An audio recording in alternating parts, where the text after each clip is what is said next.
Hi hello வணக்கம் welcome back to Tamil hero channel. நம்ம Bigg Boss season 7 பார்த்திங்க அப்படின்னா வந்து கிராண்ட் ஃபினாலே வந்து முடிஞ்சு நம்ம அர்ச்சனா தான் டைட்டிலை வந்து ஓன் பண்ணியிருக்காங்க அப்படின்ற ஒரு நியூஸ் வந்து இப்போ வெளியாகிட்டு இருக்கு.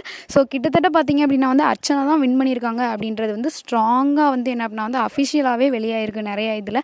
ஸோ 4 பேரில் பார்த்திங்க அப்படின்னா வந்து விஷ்ணு வந்து எவிக்ட் ஆனதாகவும், அதுக்கப்புறம் பார்த்திங்க அப்படின்னா வந்து நம்ம மாயா, மணி, தினேஷ் அண்ட் அர்ச்சனா இவங்க 4 பேர் இருந்திருக்காங்க. ஸோ அந்த 4 பேரில் பார்த்திங்க அப்படின்னா வந்து நம்ம அர்ச்சனா வந்து வின்னராகவும், மணி வந்து ரன்னராகவும் செலக்ட் ஆகிருக்கதா வந்து நமக்கு நியூஸ் வந்து வந்திருக்கு. ஸோ இதை பார்த்த ஆக்சுவல் டைட்டில் வின்னரான பிரதீப் ஆண்டனி இருக்கார் இல்லையா, இந்த பிக் பாஸ் சீசன் 7ஓட ஆக்சுவல் டைட்டில் வின்னரான பிரதீப் ஆண்டனி என்ன சொல்லியிருக்காரு அப்படின்னா வந்து விகடனில் ஒரு நியூஸ் வந்திருக்கு. ஸோ அது உண்மையாக தான் இருக்கும் அப்படின்னு நினைக்கிறேன். கங்க்ராச்சுலேஷன் அர்ச்சனா அப்படின்ற மாதிரி வந்து என்ன குறுக்க வந்த கௌசிக் அப்படின்ற ஒரு இதை வந்து சொல்லியிருக்காரு. அதாவது அர்ச்சனா வந்து என்ன அப்படின்னா வந்து வைல்ட் கார்டாக உள்ளே வந்தாங்க, பட் டைட்டில் வந்து அடிச்சிருக்காங்க. இது ரொம்ப பெரிய விஷயம் அப்படின்னு நான் வந்து நினைக்கிறேன்.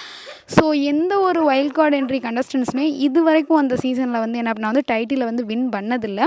ஸோ என்ன அப்படின்னு பார்த்தீங்க அப்படின்னா வந்து பிரதீப் வந்து ஃபஸ்ட்டு ஹாஃப் வந்து மாசாக வந்து கொண்டு போனார். ஒரு மூவியில் வந்து எப்படி ஃபஸ்ட் ஹாஃப் எப்படி இருந்துச்சு, செகண்ட் ஹாஃப் எப்படி இருந்துச்சு அப்படின்ற மாதிரி யார் சுவாரஸ்யம் வந்து கொடுத்தா அப்படின்ற மாதிரி என்ன அப்படின்னா வந்து ஃபஸ்ட் ஹாஃப் ஃபுல்லாக பிரதீப் வந்து அடித்து நவுத்தி மக்களோட மனசை வந்து இடம் பிடிச்சிட்டாரு. ஸோ அதே மாதிரி செகண்ட் ஹாஃப் பார்த்தீங்க அப்படின்னா வந்து இவங்க என்ன பண்ணிட்டாங்க அப்படின்னா வந்து பயங்கரமாக வந்து மக்களோட மனசையும் சரி டைட்டில் ரெண்டையுமே வந்து ஓன் பண்ணிட்டாங்க அப்படின்னு தான் வந்து நினைக்கிறேன். பாவம் மாயா வந்து என்ன அப்படின்னா வந்து கமல்ஹாசன் சார் வந்து எவ்வளோ ட்ரை பண்ணாரும், அந்த புள்ளி கேங் எல்லாருமே வந்து அர்ச்சனாவை இந்த லாஸ்ட் நேரத்தில் கூட வந்து ரொம்ப வன்மத்தை வந்து கக்குனாலும் என்ன அப்படின்னா வந்து ஆக்சுவலாக கிடைக்க வேண்டிய பரிசு அவங்களுக்கு வந்து கிடச்சிருக்கு அப்படின்னு தான் வந்து நான் சொல்லுவேன். ஸோ இந்த விதத்தில் பார்த்திங்க அப்படின்னா வந்து அர்ச்சனா வந்து டைட்டிலை வந்து ஓன் பண்ணிட்டாங்க. ஸோ இன்னும் சில அப்டேட்டுடன் உங்களை சந்திக்கும் வரை உங்களிடம் விடைபெறுவது உங்கள் கனகராஜ்.